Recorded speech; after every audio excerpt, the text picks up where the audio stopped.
Au cœur de la savane africaine se trouvait un petit village oublié du monde. Ici, la nature et les habitants vivaient en harmonie depuis des générations. Au centre du village se dressait un arbre ancien, le baobab sacré.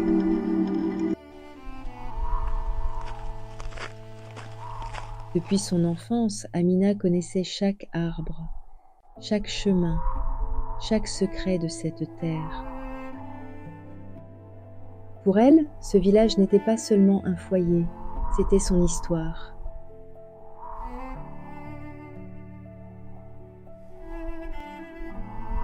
Et au cœur de cette histoire se trouvait un arbre que personne n'osait toucher.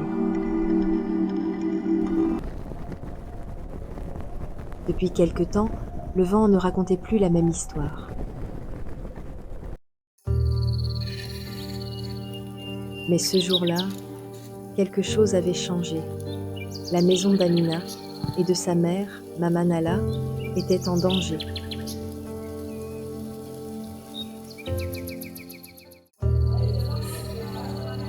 Tout paraissait si paisible dans le village. Et puis, un bruit étrange troubla le silence. Un étranger arrivait. Il arrivait avec le sourire, mais le village, lui, retenait son souffle. Son regard ne cherchait pas à admirer, mais à posséder.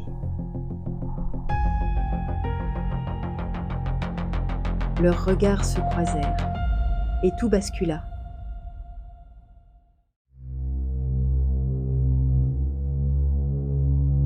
Et lui avait déjà fait son choix.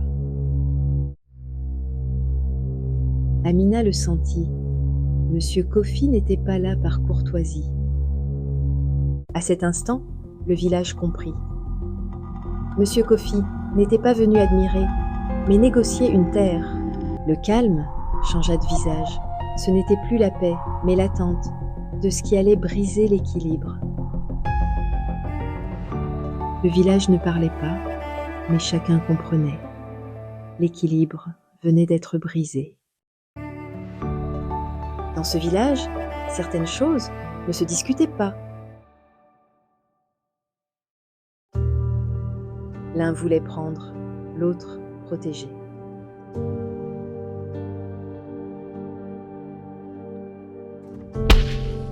Ici, certaines limites ne se franchissent pas. Et pour la première fois, il hésita.